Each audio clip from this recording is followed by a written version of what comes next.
A Terra Prometida. Resumo do capítulo de quarta-feira, 8 de maio da novela A Terra Prometida.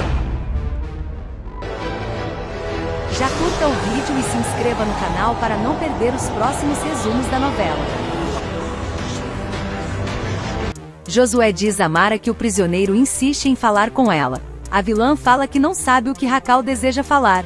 Caleb ri e diz que todos acharam estranho. Em seguida, Racal agradece pela visita de Mara e diz que tem algo muito sério para falar e diz que a conversa precisa ser em particular. Ailde pergunta o que um servo gibeonita teria para falar com sua mulher e afirma que isso não está certo. Josué pede para Ailde se acalmar e diz que é melhor deixar Racal falar e talvez ele diga algo que os interessa.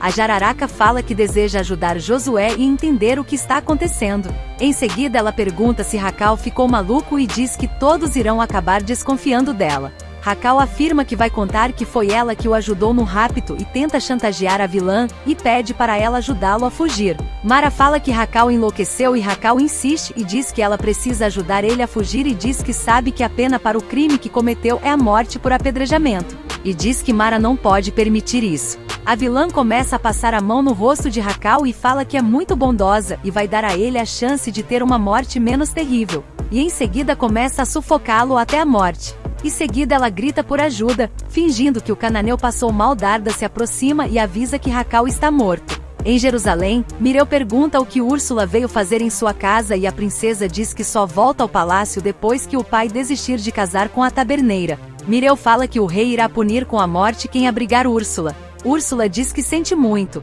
mas isso é um problema de Mireu, e pergunta se o soldado vai decepcioná-la.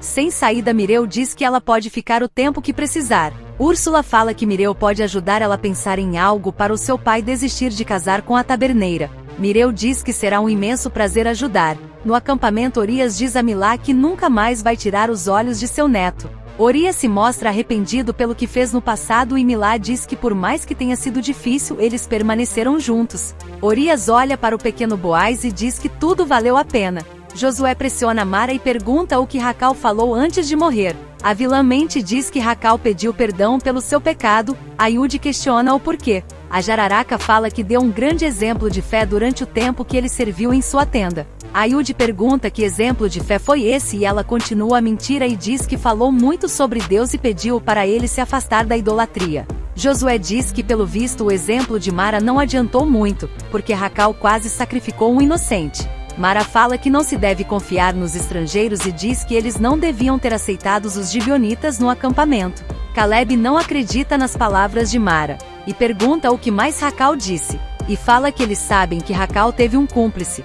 E Mara fala que a última coisa que Racal falou antes de morrer é que alguém o havia ajudado, e mente dizendo que foi Bogotai que ajudou Racal. Enquanto isso, Bogotai lava os pratos com Zareg e diz que está impressionado com a mudança do ex-rei. Iru e Isaac chegam e informam que Bogotai está preso. Bogotai pergunta por que está sendo preso e Iru fala que raptar uma criança para um sacrifício foi muito grave. Bogotai diz que é um erro e afirma não ter nada a ver com isso. Em seguida ele abraça Zareg e diz que não vai escapar com vida da acusação, e fala no ouvido de Zareg que não pode morrer sem se vingar de Finéias. Zareg diz que sente muito e afirma que não vai fazer isso. Em seguida, diante do tabernáculo, ele vê Finéias e o chama de maldito e golpeia Iru e Isaac. Pega uma espada e sai correndo atrás de Finéias e pede para ele se preparar para morrer. Ele entra no tabernáculo e procura pelo sacerdote. Em seguida, diante da Arca da Aliança, uma forte luz desce do céu e atinge o gibeonita que cai no chão.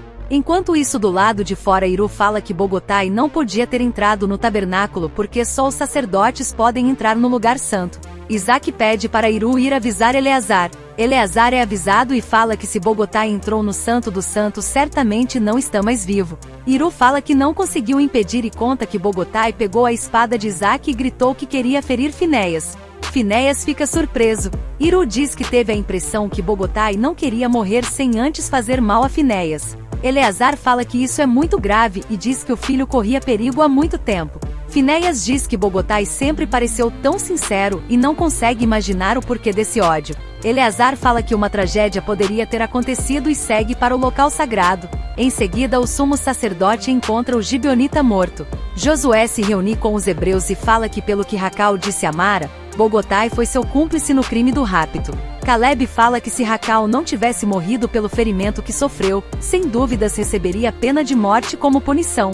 Eleazar fala que Bogotai teve uma morte pior porque cometeu o desatino de entrar no tabernáculo. Josué fala que 2 gibeonita morreram por cometerem crimes gravíssimos, e pergunta se Zareg tem alguma explicação. Zareg diz que se envergonha muito, e fala que nem todos estão dispostos a conhecer a verdade e se transformar, e afirma que ele e outros gibeonitas acreditam no Deus de Israel como o único Deus. Caleb atesta que Zareg tem colocado em prática tudo o que tem aprendido. Josué pergunta por que Bogotai quis atingir Finéias. E o ex-rei de Gibeão conta que Bogotai via Finéias como inimigo bem antes deles chegarem em Gilgal.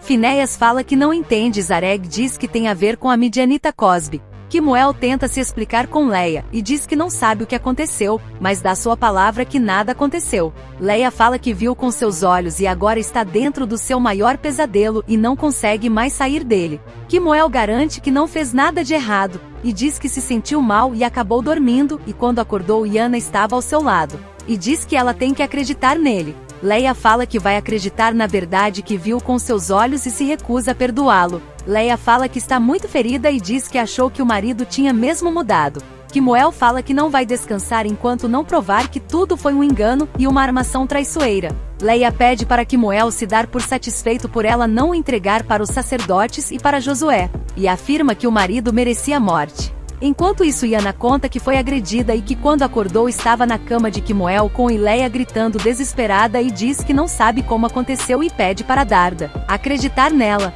Iana fala que se sente culpada e conta que foi Samara que foi buscar ajuda para Tobias. Darda se lembra que Tobias pediu algo forte para dormir e chega à conclusão que Samara e Tobias tramaram a falsa traição de Quemuel. Darda fala que elas devem ir tirar satisfações com Samara e Tobias. Iana diz que não e Darda tenta convencê-la e diz que ela não pode levar uma culpa que não merece. Iana fala que não entende a atitude de Samara e Tobias e diz que isso só prova o quanto ela é odiada por eles. E fala que vai embora de Israel para nunca mais voltar. Em seguida, Zareg explica que Bogotai era filho de Cosbe que anos atrás foi morta por Finéias. Josué fala que felizmente Bogotai não conseguiu atingir Finéias e Deus fez justiça. A falsa Damara diz que eles não podem confiar nos estrangeiros porque eles não valem nada. Raabe fala que há pessoas corretas e desonestas em todos os povos. Em Jerusalém, Otniel reencontra com Salmon. O guerreiro conta que conseguiu informações importantes sobre armamentos. Otniel fala que conversou muito com Mireu, e diz que se surpreendeu com Mireu que parece ser um cara legal. Salmon pede para Otniel não confiar em Mireu.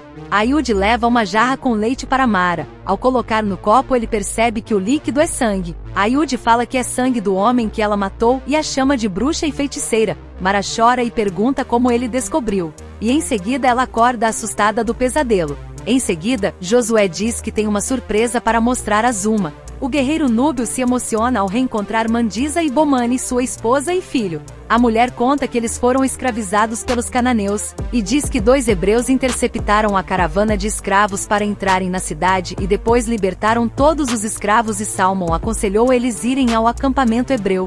Zuma agradece a Deus por ter sua família reunida novamente, e afirma que Salmon e Otniel são heróis.